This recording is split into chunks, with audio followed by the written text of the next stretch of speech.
Back in October, I guess it was September. I'm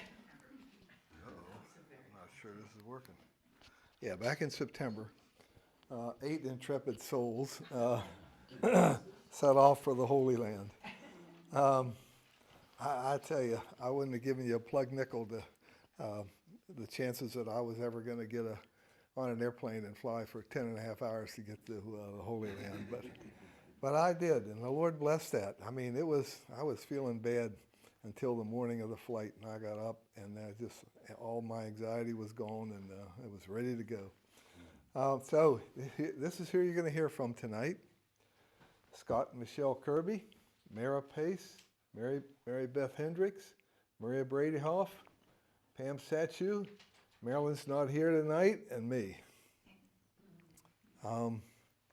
So we're all going to take just about 5 minutes and just give you our impressions of the Holy Land. Not necessarily the thing that, it was 8 days of just one thing after another. Each one was better than the one before. So we were just kind of overwhelmed with experiences, and we got a lot of pictures taken. And so we've kind of relived that for a long time and continue to relive it. So I'm just going to give a little introduction here to kind of orient you about where we went and what we did. Okay, this is Israel. This is Israel here. So we landed in Tel Aviv, and we stayed there one night, and the next day we went to Caesarea Maritima. It's a seaport. We didn't go to Stella Maris, and up to Cana, to Nazareth, over to Tiberias and the Sea of Galilee. Then we went up to Capernaum and a few places up there, back down to Mount Tabor, Jericho, down to the Jordan River, Qumran and the Dead Sea. And then we went up to Jerusalem. And in Jerusalem, we went to a number of places. Nearby, we went to a place called Ein Kerem. That's where John the Baptist lived and or was born, and Bethlehem. So that's kind of the geography of the Holy Land. We left, and 3 days later, Gaza is right down along here. This is where all the fighting's taken place. It's not really too close to Jerusalem, but I'll tell you, this is not a big country. So that's the layout.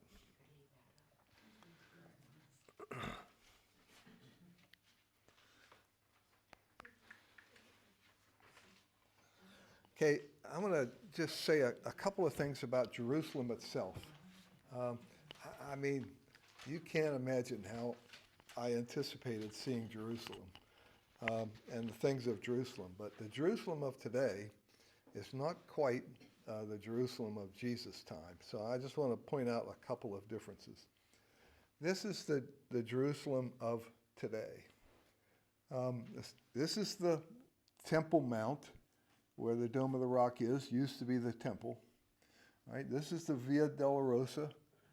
This is the Church of the Holy Sepulchre. This is where Jesus was crucified and buried and rose from the dead. You see, it's outside. Well, right now, it's inside the city walls, but it wasn't inside the city walls at Jesus' time.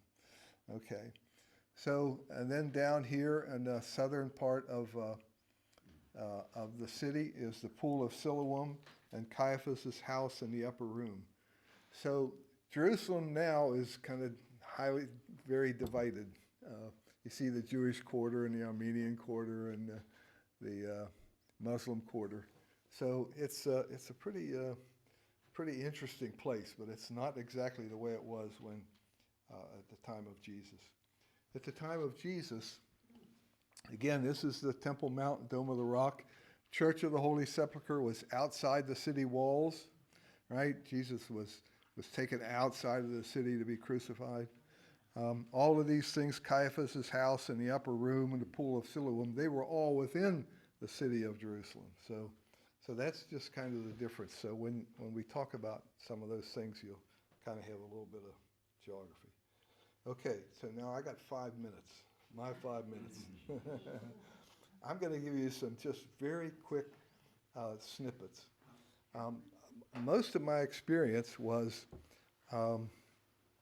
just seeing things for the first time and being surprised by them because I didn't know they were there or coming. So we were riding on the bus coming up the backside of the Mount of Olives, and so it's just a long ride. We're coming up, but I knew we were approaching Jerusalem, and our guide was sitting up in the front of the bus, and he just happened to say, "Oh yeah, over there, that's Bethany."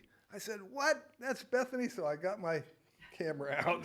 That's my picture of Bethany, right? But that's where Jesus had friends, right? Martha and Mary and Lazarus, and he went there and he spent time with them and he ate with them. And that's a place where Jesus was. I do want to go back and make one other comment before I go any farther. Somebody told me before I went, they said, you're never going to read the scriptures the same way again after you see the Holy Land. And one of the first places we went to was Nazareth. And we go into the church, and you go down to the lower church, and there's an altar there. And on the altar are written the words, "And the Word became flesh." Here. So anytime once you've experienced that you've stood in the place where the Word became flesh, you're just not the same. Okay. When you added that word here, that was like a deliberate add, right? Yes, it was. Right. That's not a scripture. That was just saying, here, it happened here. Okay. So we're going up the hill. We pass Bethany, and we get up to there's a tunnel that goes through the mountain. And when you come out of the tunnel, bam, there's Jerusalem. Well, as fast as I could, I got my camera out. We came out of the tunnel, and right over here is the Temple Mount. And you can see the Dome of the Rock there, but that's the Temple Mount. So that was my first, it just took my breath away, I get to see Jerusalem, So that was my quick first impression of Jerusalem. Another thing that we did, when you go to the Temple Mount, there's a little portion of the Temple Mount called the Wailing Wall, and then on the southern wall, there are remnants of some gates. There's a triple gate and a double gate, and that's the triple gate. When Joseph and Mary and Jesus came up to Jerusalem for the purification of Mary and the presentation of Jesus, they came from Bethlehem up into Jerusalem, the southern part of Jerusalem. Blessed Mother must have gone into one of the mikvahs, one of the pools, somewhere near the pool of Siloam, and then they went into the temple. Jesus went through one of those gates. There's a lot of things in the Holy Land that are not quite 2,000 years old, right? So the church got built over this and things changed, but that is the gate. Jesus went through one of those gates on the way to his presentation. And again, we were driving by. I wasn't my picture. We were driving by and there it was, and it was gone in about 2 seconds. So this is Calvary. I don't know who this fella is. Fernando, maybe. It might be. So this is actually a church built over the rock where the crucifixion took place. So if you kneel down here, there's a big hole in this rock thing, and you can reach down and put your hand on the rock where Jesus was crucified. So that was another really great thing. Lastly, this is the Church of the Holy Sepulchre. Others are going to talk about things here, but I want to tell you what struck me about it. I was reading about it, that the Church of the Holy Sepulchre, the tomb where Jesus was laid, was actually in a hillside. So it was in a, like it was surrounded by ground. And so the early Christians who built the Church of the Holy Sepulchre, they excavated all around the tomb and left just the tomb there. And it was a custom of the old pilgrims, the early pilgrims, to walk around the tomb 3 times. So that's what I did. I got to the Church of the Holy Sepulchre and I walked around the tomb 3 times. It's a circular thing, so you'll get to see it. So I don't know. I'm not doing the trip justice. The title of the trip was To Walk Where Jesus Walked, and that's what we did. And it kind of, it changes you when you do that. So. Didn't we have Mass? Yeah, we did. That's for somebody else to talk about. Okay, now I get Marilyn's 5 minutes because she's not here. This was the picture she wanted to put up. When we went to Cana, we renewed our wedding vows, right? 52 years. So we got to renew that and some others. This was our pastor, our priest, Father Mastrioni, used to teach at Steubenville. And this was another priest who was along, the Father John from Minneapolis, I believe. So there's all the couples who were there, and we renewed our wedding vows at Cana. Okay. Then she loved Qumran, where the Dead Sea Scrolls were found. So I just want to have a picture here. This is just what you get to see. Qumran is an area where there was a community of people, and then in the hills there were caves, and that's one of the caves, and that's one of the caves where the Dead Sea Scrolls were found in 1948. That's cave number 1.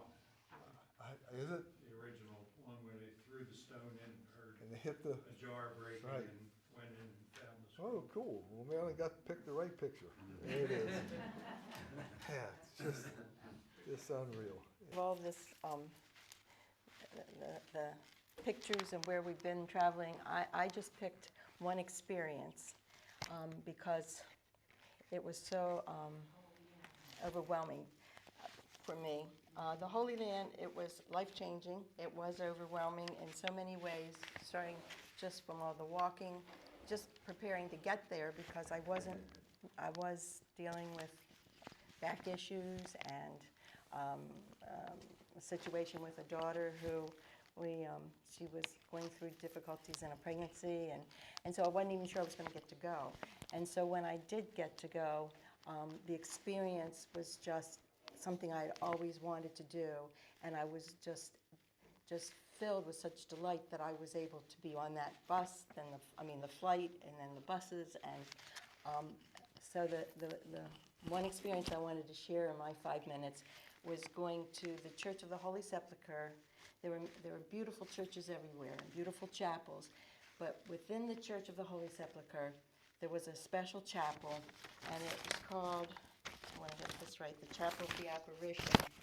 And this is where it commemorates where Jesus met his mother after rising from the dead.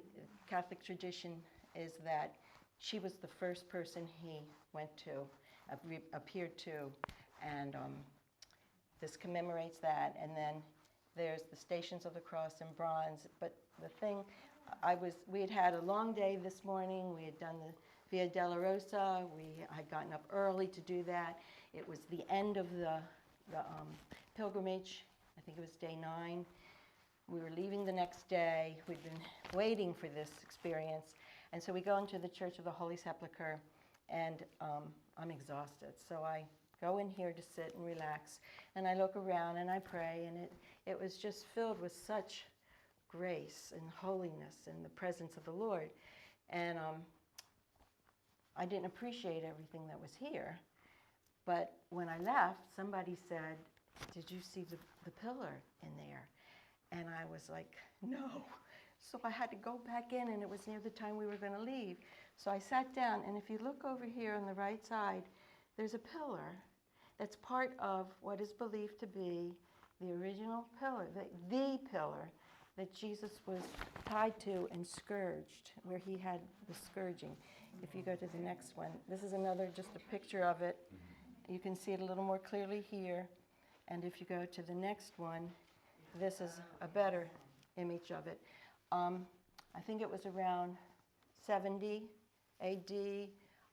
Some Christians went and found, they knew that people had been alive during the time of Jesus, and so they knew about where the pillar was. They found the pillar. They took it to the upper room. I'm forgetting the exact where it was. Let me see. It was the upper room in Mount Zion, and then it was there for 14 centuries. And then in 1524, the Turkish Ottoman Empire took control of the Holy Land, and they broke this up and they destroyed some pieces of it. But then for how many years? The Muslims were in control, and they broke this apart, and some of the parts were lost, but most of it was salvaged by one man who was in charge of the Catholic Church in the Holy Land, and his name was Father Coutos Boniface. And for 29 years, after the column was broken in the year 1553, Father Boniface brought this particular piece of the column to the Chapel of the Apparition, and it's been there ever since. So they, on good history, they believe, they have a good knowledge that this is the actual piece. There's another piece of it that I believe is in Rome, but this is the real deal. And here, what happened was, because I was having to leave, I didn't have time. Pardon me? Yes, you did, Mary Beth. Have time to really be there. So we left. That night, Mary Beth and I were talking, and she wanted to go back. I wanted to go back. I don't know how it happened, but we went through the Jerusalem, and we found it. And I was a little scared about traveling alone, but it's like at this point, I had such a desire to go back. And so Mary Beth took a picture where I was actually able to touch. And it was an experience that I just don't know how to explain. This is just showing, this was from this Easter, or Lent, where they had a service there. Okay, so then, before you go here, don't go there yet. So I had this, it was an amazing experience. So when we came home, I went to St. Margaret's Chapel, and I walked in, and it's like this experience was as if I was going into another chapel in the Holy Land. I don't know why. I'd never had that kind of experience before. I love that little chapel. It has had a lot of history in our family with children, grandchildren being baptized in there and all, but I just experienced the presence of the Holy Spirit, and I felt almost as if I could have been in another chapel in the Holy Land, and I felt like the Lord spoke to me. Now you can go to the next. And I took this picture this morning. I just felt like the Lord was telling me that he was here, just like he was in the Holy Land.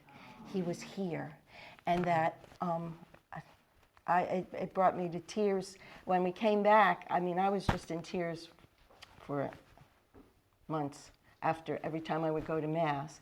And today, looking through this and thinking about it, brought me back to tears again.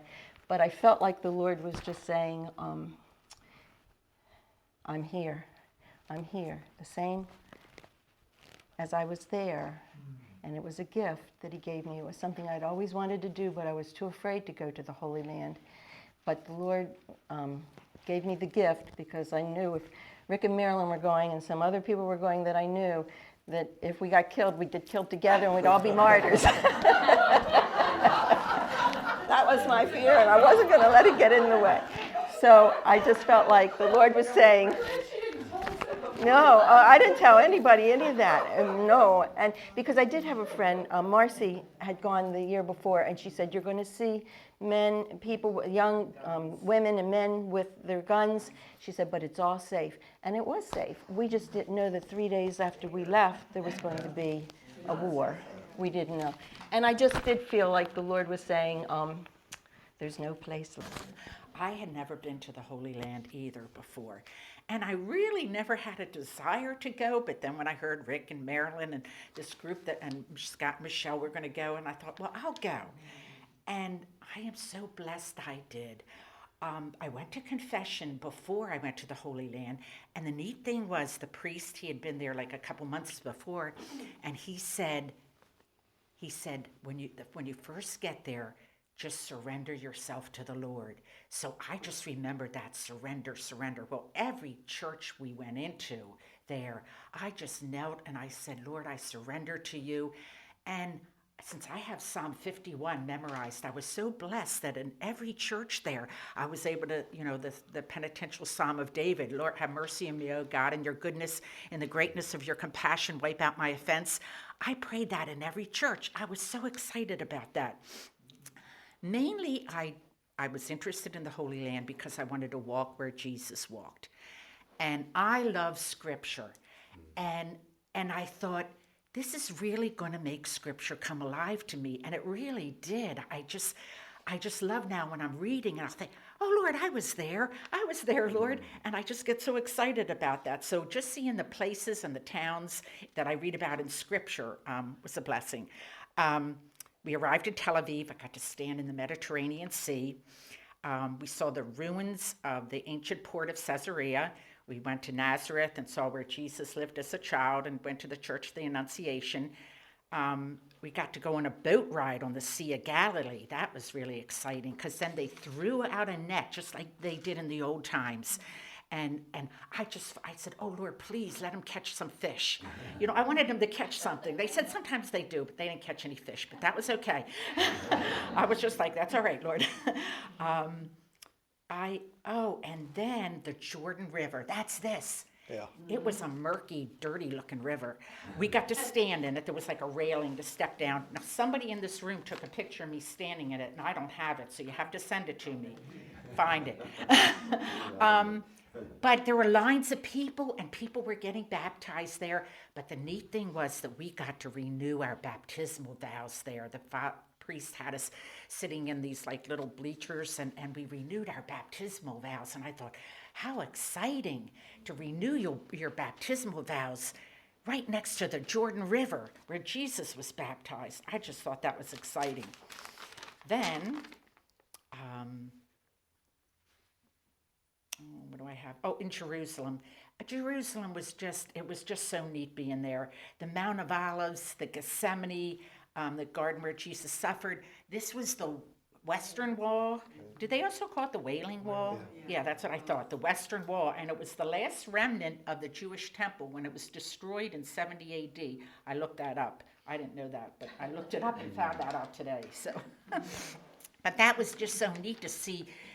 I even took some videos of it, just people praying and singing, and I was able to like reach we were on one side of the wall, and then we got to take pictures of all the more Orthodox Jews, I guess. That was just so neat, just seeing all of the, what? That was the Feast of Tabernacles. That's why there were so many Jews. And it was crowded. It was so crowded. I thought it was a feast day. Right. Yeah, that was the Feast of Tabernacles. So that was really neat. People would put their petitions in crevices in the wall.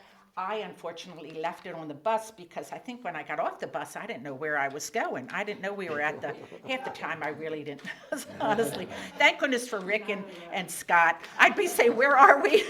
And help me get up that hill. So, so that was really, really neat. But I just got to touch the wall and pray. I got to float on the Dead Sea. Oh, and then we also did the Via Dolorosa, which was interesting because the Stations of the Cross were like in different places, like in the old city up on walls, and it just didn't make a whole lot of sense to me, but that's how it was. So we did that. We did that early in the morning. We got up real early. But like Pam said, the Church of the Holy Sepulchre, that was just wonderful. Just that slab of oiled stone where everybody would touch objects to it. That was like supposed to be the place where Jesus was laid after he, I have to look at Rick and make sure I'm saying what where he was laid after they took him down from the cross, and then to have a mass in that little chapel where he had to go down these steps and get in there, which was over where the tomb of Jesus was buried. So that was wonderful. Now, the last part, this was in Magdala, I'm pretty sure. And it was just this real long, I don't know how many feet long it was, but you're just seeing people like from that part down, which is exciting. The feet, to see their feet. And this is the picture of the woman that wanted to just reach out and touch the tassel on his cloak so that she would be healed. And see, I just see that as like, I thought, what I can do now that I'm home, and anybody that can't get to the Holy Land, like in prayer, that's what I see myself as, reaching out to touch Jesus, just to touch the tassel of his cloak. And power went out from him to this woman and healed her. And I just always imagine, sometimes I feel it, lots of times I don't, but I know power is going out from Jesus to me when I take the time to do Lectio Divina or Ignatian contemplation, when you put yourself in the scene. So I just love this picture. I just love this picture because you're reaching out, and I just feel like Jesus is there, and he knew she was going to touch him, and he said he felt power go out from him, and that's what happens when we pray and receive the Eucharist. Yeah, great. I don't have any notes. So I was thinking I'm in trouble. You're in trouble. And Rick told me 10 minutes. Where did I get 10 minutes? Maryland's boss. Anyhow, I guess during the worship time, these are your notes. I was just looking for it. I'm thinking to myself, well, at least I don't have to worry with notes while I'm up here. No, during the worship time, I was thinking about the fact, the worship was beautiful, and I was thinking about the fact that every one of us here is not here by accident. It is by God's design that we're here. He knew a long time ago that at this very moment, each one of us were going to be here. And he started that some time ago, and I guess part of my story, no history, I'm just going to share my experience, personal experience there. But that's what happened to me, that before I went to the Holy Land, which was a very last-minute decision, and I really didn't want to go. I went because I knew these people were going, and I didn't want them to get something I wasn't going to get. So, although the Lord got me, I got sick on the way there, and I was sick on the way back. But in between, I was fine, except for the 6 miles we walked when we did the Via Dolorosa, and I had terrible backache after that because the terrain is very rough. Anyhow, so the experience I had was at the Garden of Gethsemane. So the way that happened is, again, the Lord went before me, well before that, because once the people in my parish found out that I was going, different people were coming up to me who had been, and this one gal, Maria Miller, she brought me all this material, and she said, look, I want to share this with you. She said, the Holy Sepulchre was good.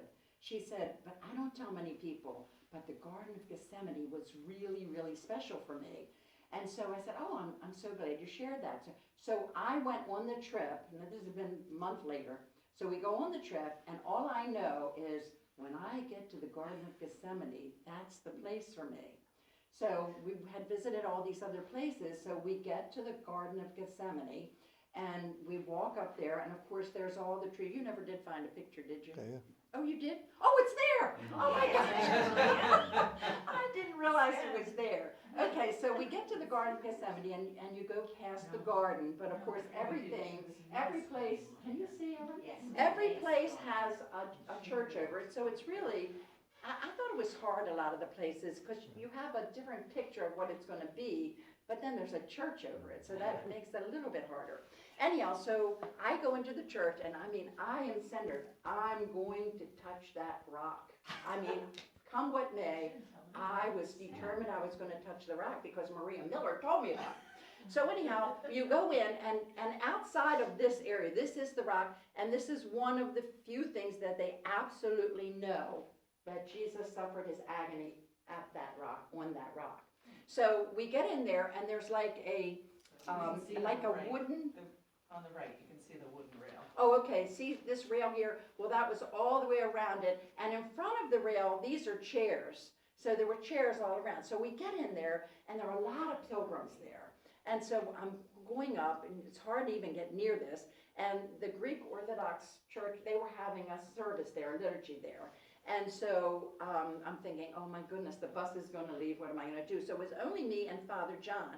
Now, Father John was a newly ordained priest. I believe he has a healing ministry because he prayed for me that night when I was so sick. Oh my golly, I was so sick. And I was fine by the next day. So anyhow, he's with me, and I'm over in the corner, and I can see the people. I'm just looking for a spot so that I can see what's going on, and I'm looking at this rock. And this reminded me of like a crown of thorns. You did a good job. This is a great picture. I'd like to have this picture. Anyhow, so I'm looking at it, and I'm tearing up because I'm thinking, how am I going to get in there? But I have to get in there. I have to touch that rock. So Father John looks at me and he says, are you okay? And I said, Father, I have to touch that rock. I can't even explain to you why, but I have to touch that rock. So he lays hands on me and he said, praise. He says, Lord, please help Maria to be able to touch that rock. But if she can't, give her peace. Amen. He looks at me and says, Maria, it's going to be a miracle if you touch that rock. So we're still looking, and so somehow he gradually sort of maneuvered me around till we were in front of the gate, because there's a gate. This railing goes around, there's a gate in the front. And we're standing sort of to the side of the gate, but in front of it. And he whispers in my ear, he says, they're done. You have to go immediately. You got to rush right in. I said, okay, I'm going to do it. I'm going to do it. So the people come out. He literally pushes me through the gate. And I get up to the rock, this side of it actually, and I laid prostrate. And all of a sudden, as I'm going to, my hands are coming down to touch the rock, the group that's leaving sings Ave. And when my hand hit the rock, they sang Maria. Well, I'm telling you, I just started sobbing. I'm telling you, I know the Lord called my name. I knew that the Lord said Maria. I know those people were singing it, but the Lord orchestrated it.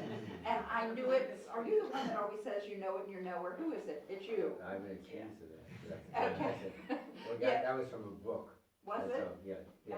Well, anyhow, I knew it in my knower. I knew God spoke to me, and so I'm crying, and I mean, I'm really crying. I'm walking out, the group's all in the corner, I'm sobbing. This is amazing. You just can't believe what happened to me. So that was really the highlight of my trip. And I will say too that I did have an experience at the wall, the Wailing Wall too. I made it up there, and I didn't think I was going to get. I'm just thinking of that. And there was like tons of people. And somehow I got maneuvered up. And I had all my little papers that I put in the little cracks. Cool. But, and it's really funny because not so much the scriptures as when I say the rosary now, and I seem to always say, I guess because of my experience here, and now it's even more so after you're sharing with me about the actual pillar where Jesus was scourged. I didn't realize that, but I do remember seeing it. Yeah, but anyhow, when I'm saying the rosary, I do the sorrowful mysteries all the time because it's so real to me. When I do the Garden of Gethsemane, the agony in the garden, I mean, I am there and I'm touching that rock where Jesus actually prayed and bled, sweat blood, and I mean, it's just amazing. And now, of course, we'll add the scourging at the pillar, because that was information that I didn't have before. So, yeah, Okay. so that was what happened to me. I Very wasn't good. too bad, right? How long was that? I don't know. It wasn't too bad. Who's next? Oh, you're next. Okay. This was the one picture that I remembered to ask you for, but I just emailed you a bunch, which you're gonna probably be angry with. They just showed up. I got a couple of them here, so you can. So no, when you go back, like Maria said, praying the rosary. The first time I prayed the rosary when I came home, I was just sobbing because we were there, and the trees. To think the roots of those trees were there when Jesus was there, and I teach faith formation here at St. Margaret's, and we always pray a decade of the rosary at the beginning of each class, and so. Of course, I had to, in the little meditation that I read beforehand, I had to say, and I was there? You know, and those trees, the trees when Jesus was there, and the rock that he was on. But this is kind of going to go all over the place. Thinking of the rosary, the walk up to the Church of the Visitation was something that was the first thing that got me, because it's quite an uphill climb, and you think of Mary newly pregnant, so, you know, not as she was when Jesus was almost born, but newly pregnant, going up this hill with Joseph, and it was quite a hill. It was quite a hill. So, you know, just thinking, I mean, I can't pray that mystery of the Rosary without thinking of us and that trek, and thinking of Mary and Joseph heading up there. And then something that, I don't know if everybody caught, but when we were at the Mount of the Beatitudes, and you think of the Sermon on the Mount, I had always pictured that Jesus was standing on the mountain, and our guide told us that Jesus would have probably been standing at the foot of the mountain with everybody seated around like an amphitheater kind of thing, and that the acoustics would have been such that everybody would have heard him. So yeah, so when you hear that gospel, it's like, yeah, no, he's not standing up top. He's down here, and everybody is listening. And then something that, I don't know if everybody heard this, but on the bus, when we went to the Church of the Annunciation, which was our first holy place, right? Right. Yeah. Right. Because that was, I had also gone to confession with Father Dan right before, the morning before heading up to the airport, and he had told me the same thing. When you get to the first holy place, just surrender. Surrender yourself. And so yeah, Mary Beth and I both got that same instruction from Father Dan. But when we were there, when we were leaving there, the guide pointed out the Orthodox site for the Annunciation, which is not the same. And he said this was the site of the well. And it kind of makes sense that Gabriel first appeared to Mary at the well where she would have been, and she was so frightened she went running home because here's this angel. So the Orthodox celebrate that as the first site where the angel spoke to Mary, and yet it also makes sense that she would have been so frightened that she ran home, and then really he delivered the whole message in the house and where we went, and then saw the inscription, you know, the Word was made flesh here.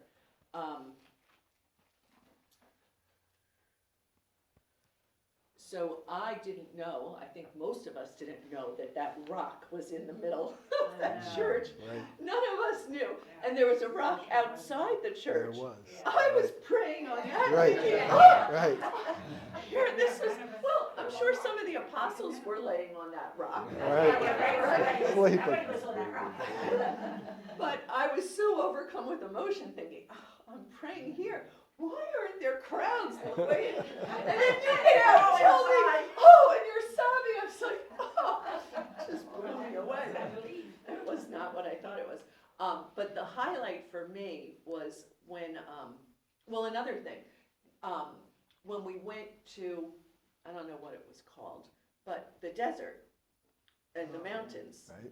You know, when you think of Jesus, the 40 days in the desert, and you right. see, I mean, I pictured like what we see, you know, in Arizona, like flat desert. Right. This is mountains, Right. mountains, Right. and it's all desert. Right. So that was something I didn't expect. And then Father John, the young one who had just been ordained 4 months before, went climbing, running, and it was like probably 105 degrees that day. And he's in his clerics, and we're watching, I'm thinking, oh. So, but that was something to picture, you know, like, again, I had the image of the Arizona flat desert, and to think that it was you know, it was rough terrain. It wasn't just hot terrain, it was difficult terrain. You know, Father John said that he was a runner. That's what he did. So he was really excited about being able to do that. Remember, we were all pushing water on him when he got back. Thinking he had to drink. It was so hot. Oh, and Pam, or Mary Beth, when you talked about that big painting at Magdala. Oh, yeah. I mean, that was probably the size of that wall at least, a huge mural, and we're all just seated there staring at it, that it was just made such an impact. But they have a print of it in the office here at St. Margaret's. And if you, I mean, I was in the office one day and was just shocked because they have it there. I've seen smaller prints, but boy, that was huge. Yeah. You said the whole. And I was sobbing there because it hadn't dawned on me that not only was this poor woman hemorrhaging for 14 years, but that hemorrhaging meant she was unclean. And so she was separated from everybody. So it was a healing, not only physically, but she was able to rejoin her family and friends. That just really was powerful, and it still is thinking about it. But maybe everybody else realized that. But you know, the unclean thing, and thinking of not only the power, but what it did for that poor woman. But then I had, before we left, I had finally gone down and scrolled the whole website for the tour to see if I had all the info I needed. At the very bottom of the website, there was something about spend the night at the Church of the Holy Sepulchre.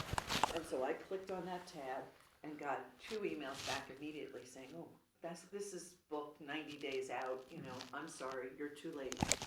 So the day that we went to the Dead Sea, I was standing in the front of the bus telling Father Anthony about how I had wanted to do that. And he's saying, I wouldn't do that. Spend the night, you know, that could be dangerous, like by yourself. I said, well, I got closed out of it. But when I told Father Dan about it, that I had wanted, because he, I think, was the one who also told me about doing it, or I had told him that I had applied and I got rejected. He said, well, it's really freezing cold there, so just know that if you get the chance. Well, when I told him that I had been rejected, he said, keep asking, which is a phrase that I repeat often now, having heard that, because he said, keep asking.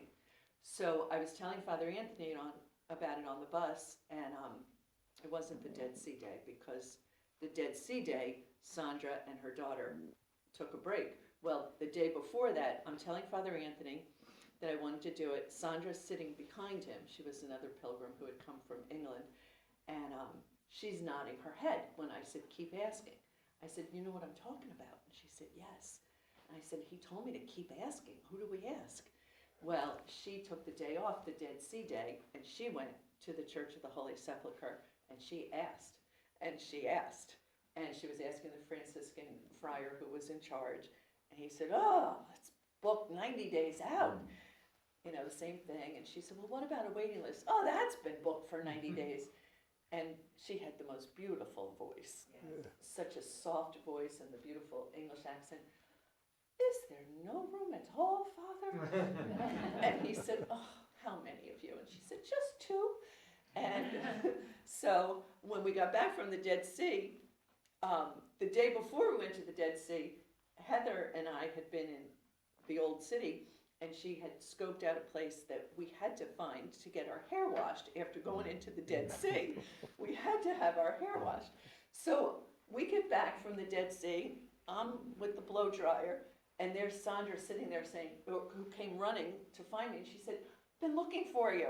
We're in tonight to spend the night at the Church of the Holy Sepulchre. I was like, what?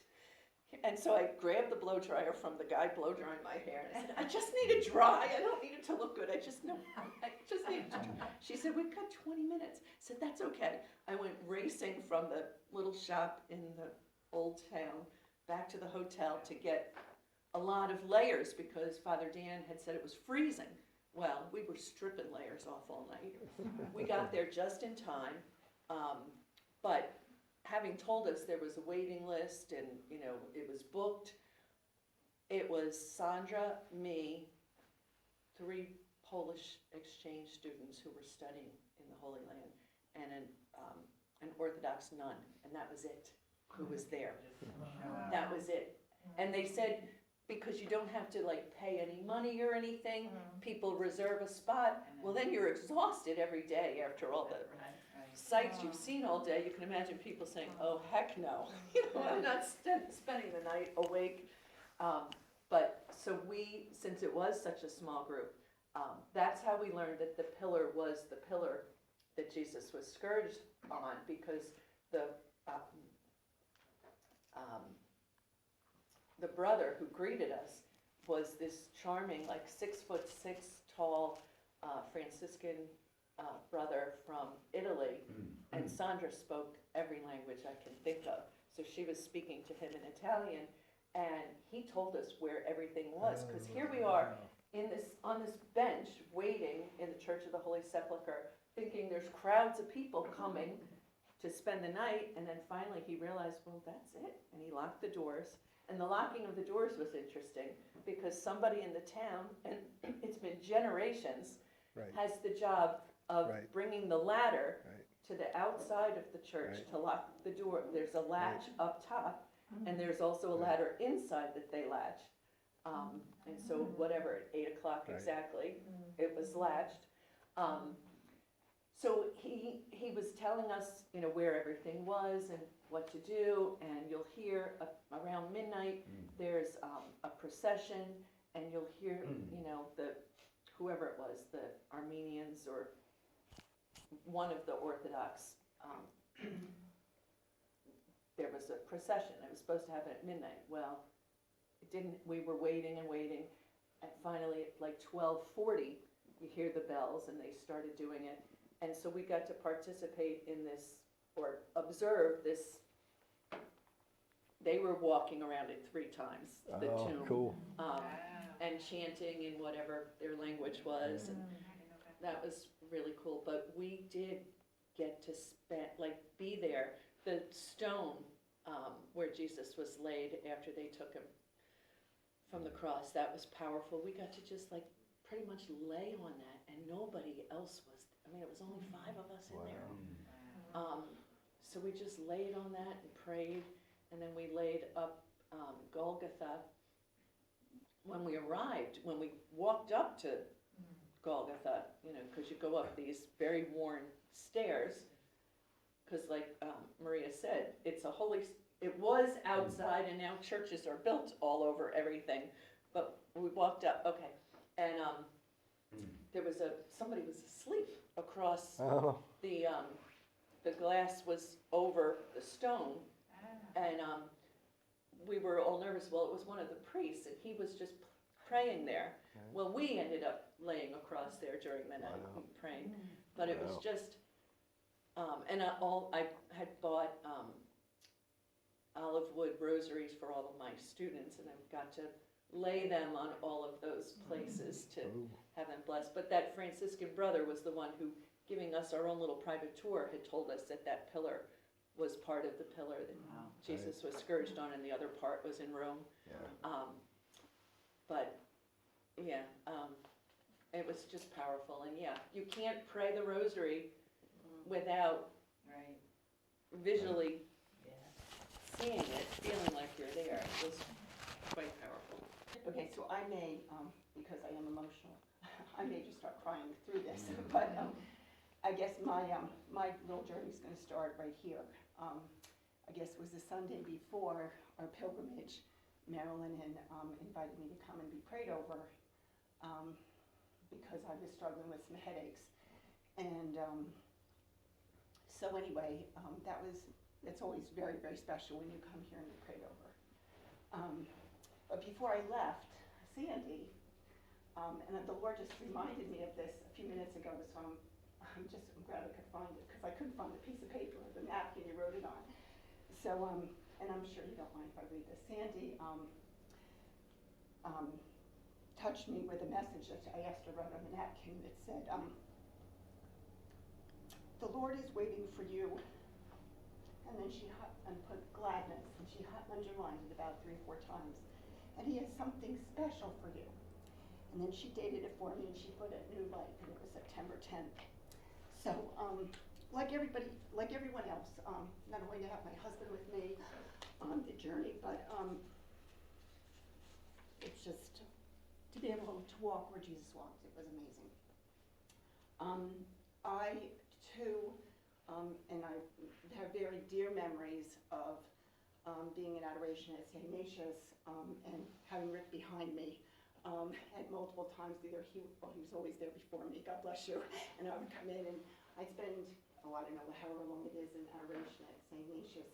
So I also had overheard, I did not know about staying overnight at the Church of the Holy Sepulchre, but I had overheard Sandra talking about it. Sandra, the woman that we mentioned, sat in front of me the whole time with her daughter.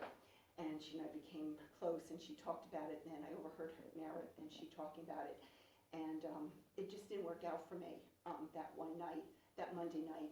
And it was okay, because you go with the idea whatever the Lord's going to give you, you're going to just receive, right? So anyway, there was another woman on the tour.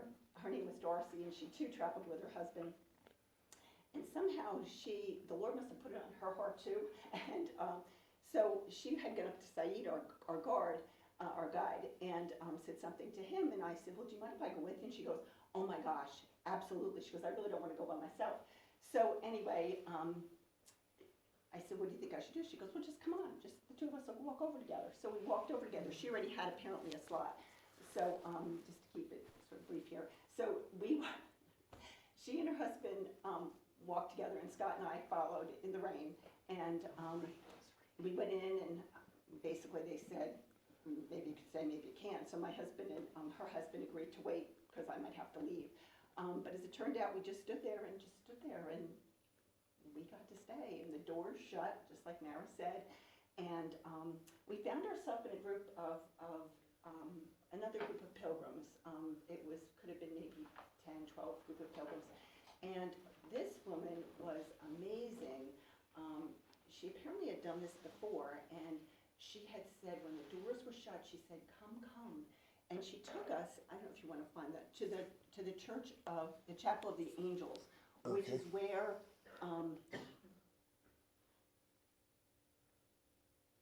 That's it? the outside, the outside. Oh. That was, okay. Oh, you don't have- you no, don't have I that don't picture. have it. Okay. Well, there was a picture of it where it was just inside the church of the Basilica of the Church of the Holy Sepulchre. There's like a small chapel, and inside is where we celebrated Mass. And then you got to walk through this door, or this opening here, and inside was the marble slab where it is said that Jesus was entombed. Yeah, that's only about 3 or 4 feet high. Oh yeah, you really Yeah. had it like Yeah, that. you Yeah. Yeah. And you can see, we were so blessed. We actually stood inside this building, which Rick will find at the end, and we had, Father John and Father Anthony said Mass in there where the slab is, and you could see we're all out here, and see, here's the top of that. So you really had to get down in there, and it wasn't very big, but anyway, so this woman, she had a little timer, and from 8 o'clock till midnight, we got to just be there. Like, and that's all we did. And Darcy and I were just like, wow. And we really didn't know a whole lot, but we just stood there. And not stood there, but we prayed there. And Rick actually has a picture of me that Darcy took.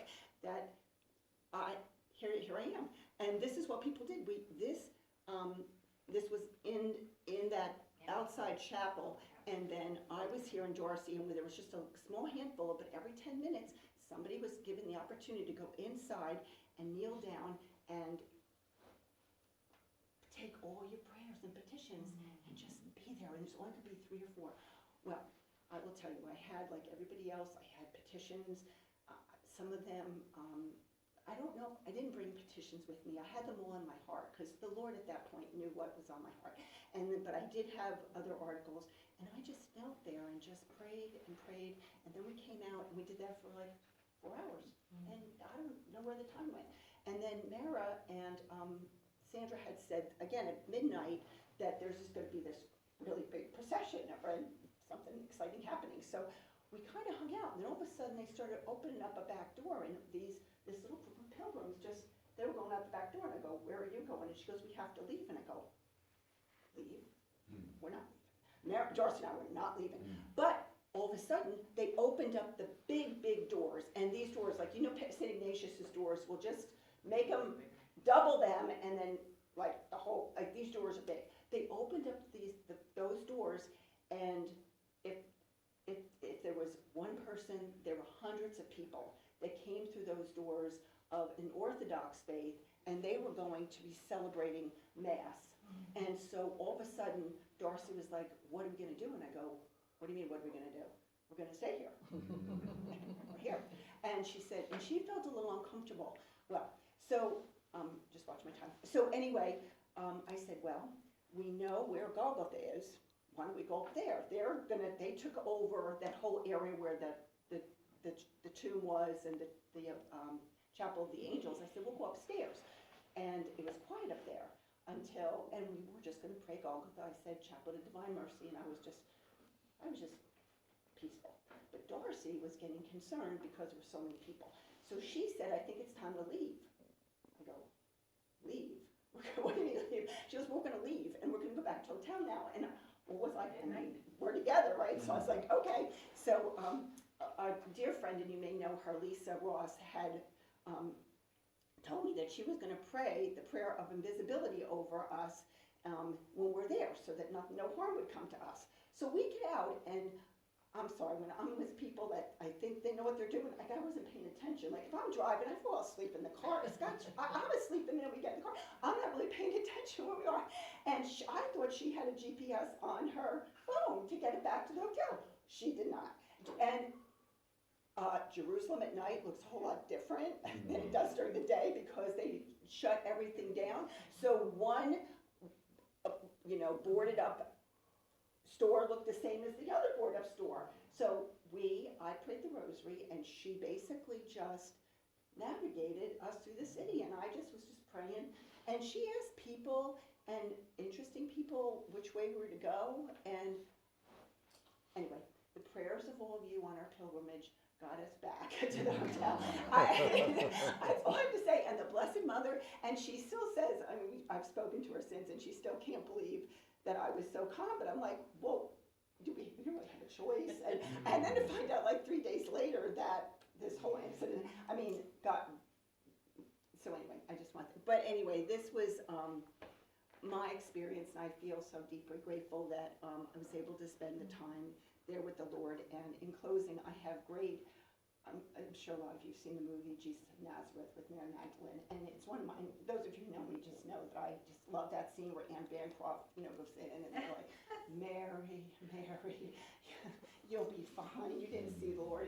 And she said, I saw the Lord. You can believe me, believe me or not. And I just think it's so awesome to be present where the Lord was, and that I was present, be able to be present outside the tomb where he appeared to her, and she'll tell. And so that's what we were given the opportunity to do tonight. Amen. Thank you, Rick, for doing Amen. that, for sharing with us.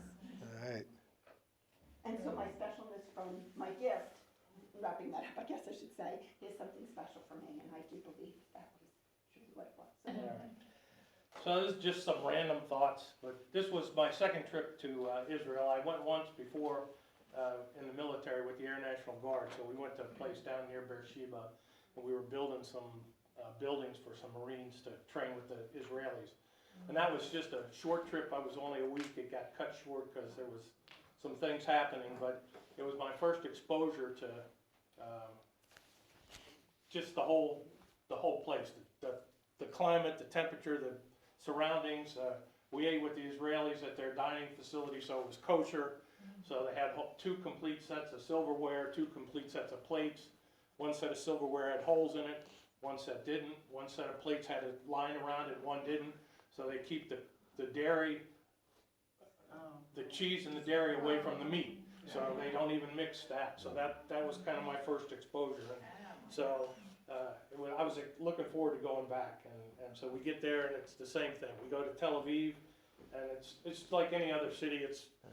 The beaches there, it's kind of touristy. There's not really any historic stuff there, at least where we were.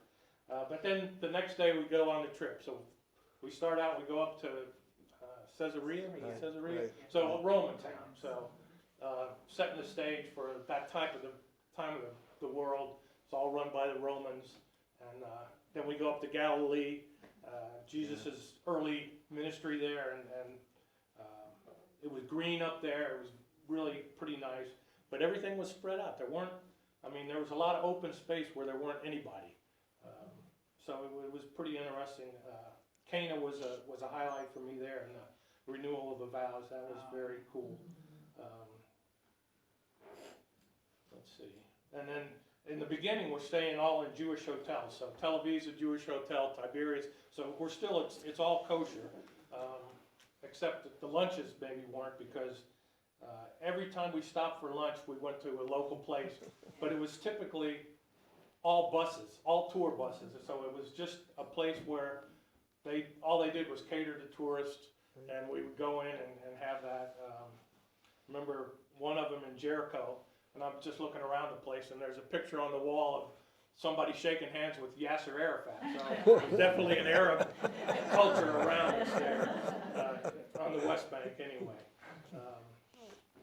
But, it keyed me in on how much their livelihood is all built around tourism or ag. There was a lot of agricultural stuff going on out in the countryside, and it was all irrigation, I guess, that the Israelis had done. But it was just pretty fascinating. And we went to, like I said, everybody said, we went from church to church to church. All these sites that Jesus went to or was near.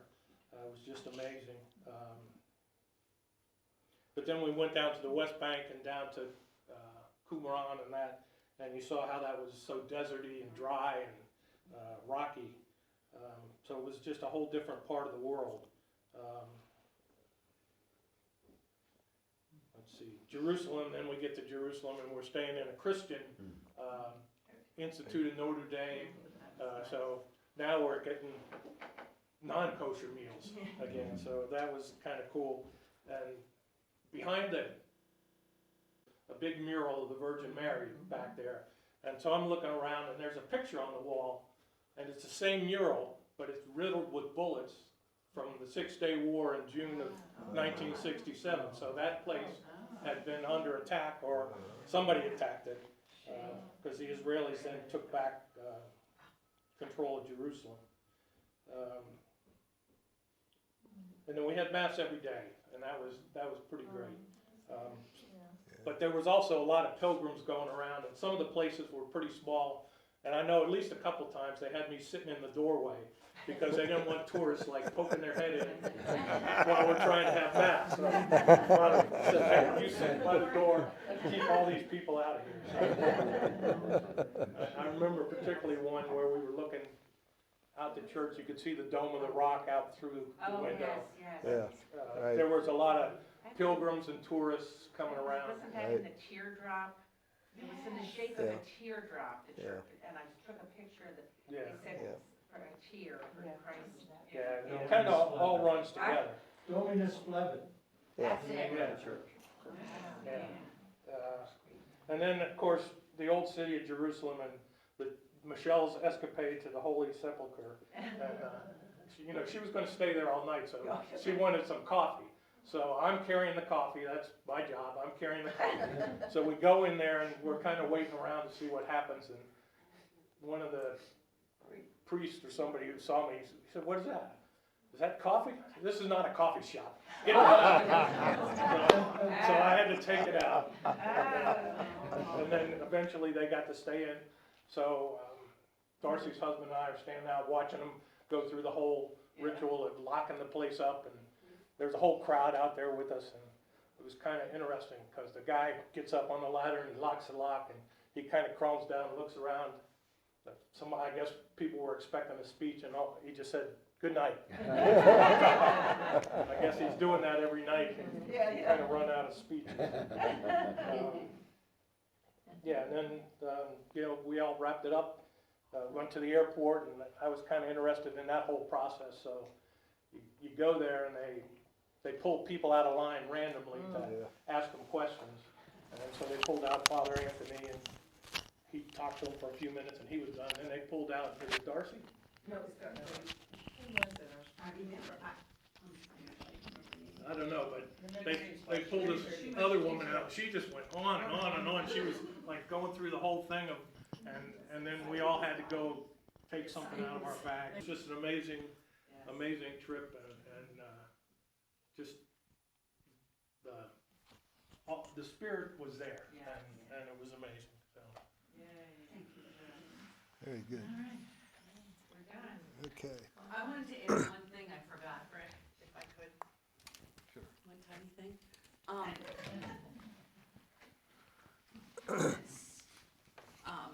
I'll pass this around, but, we went to, what was it, the Church of St. Anne, also called Dormition Abbey, where it's believed the Blessed Mother died. And that was powerful for me. Just, I had to buy this icon. It's small, but it's still expensive, as small as it is. There were big ones. But the image is the Blessed Mother laying, and there was a big life-size sculpture, wooden sculpture of the Blessed Mother laying, like dying. And then it's Jesus holding his mother, like he's taking care of his mom as she's dying, and that was very moving to think of that, you know. But the so, since John took Mary to Ephesus, I had always thought that's where she died, but I guess there are two stories, but Right. historically there's more evidence for her coming back to the Holy Land and dying there. So, anyhow, that's it, sorry. I want to say Scott was my semi-guide during the trip because we were at the Sea of Galilee, and I was looking out at all the mountains up toward Lebanon, and I said, "Oh, is that the Golan Heights up there?" And he said, "Yeah, that's the Golan Heights." So he knew the geography of the area, and any question I had. Okay, I got a couple of things just to finish up. The Marines came and protected us. These are the Marines from the embassy. They were there for the photo op. And so I asked them, "What are you guys doing here?" They said, "We're here for a photo op." So I got a picture of them, and then I walked up. This is where we stayed, back here. Then I walked up. There's a road in between, and just as I was going across the road, these two big black limousines showed up. And some couple of security guys jumped out, and they were looking all around, and I said, "Hey," I asked one of them, I said, who is that? Is that the ambassador? He said, "Yeah." So the ambassador to Israel, the American ambassador to Israel, came and got a picture with the Marines. Okay, I got a couple other here. You got to see this. I have to mention that I got to sit on a camel. Right? I talked to Maria. Maria did too. I did too. Those things are huge. Man, they're a lot bigger than I thought they Remember the were. first camel we saw and said, Yeah. he said, anybody sits on that camel, keep it back on this bus. Oh, Because yeah, it did yeah. not He have said any there was blankets smell. to sit on. Sunrise over the Sea of Galilee. Wow, Sunrise. yes. Right. Oh, there's the church, Rick. Yeah, I think, yeah. The church what? Yeah, that's the Holy Sepulchre. Okay. That's it. I hope you all got a sense of trip to the Holy Land.